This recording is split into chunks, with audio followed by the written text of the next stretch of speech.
is Mission Cllr Joanna Byrne, Bobby Sands coming in the largest town in Ireland and city to be, Drogheda, County Louth. I'll ask you to indulge me for a moment and imagine your home with a leaking roof, damp walls, floors, foundations, rot in your windows and rot in your floors. Imagine the anxiety you'd feel. Imagine the damp in the air. Imagine the cost of your utility bills as you must keep the heating running constantly to try and stay warm. Now imagine that no matter how hard you try and bleed, that nobody will fix these problems. Respiratory problems and further illnesses will follow. It's not a happy existence for you or your children.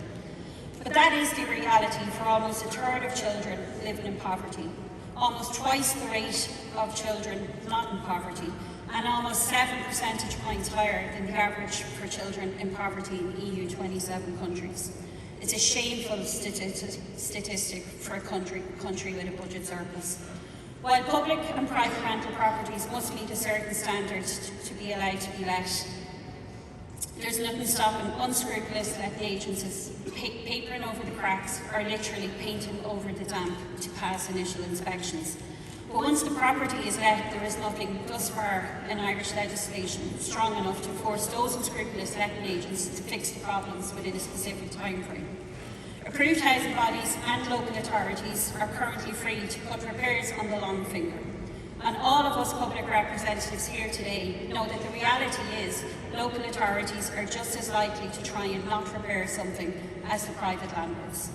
Repairs and fixes that are required to ensure their occupants stay healthy. If we don't act and legislate, lives could be lost. It's that serious. In the UK, 2-year-old Awaba Sheikh died of a respiratory illness on the 21st of December 2020. In November 2022, the coroner ruled that the death was due to black mould in his flat, most likely in the bathroom and kitchen. I know of local authority housing where tenants are living in the same substandard accommodation with the same black mould for over 10 years, and our local authority won't fix it due to the cost. For that reason, I'm asking you here today to support motion 170, so we in Sinn Féin can formulate a policy and legislate to ensure that both public and private landlords must deal with mould and damp within specific timeframes. Let's act now and not wait for a tragedy to happen before we do.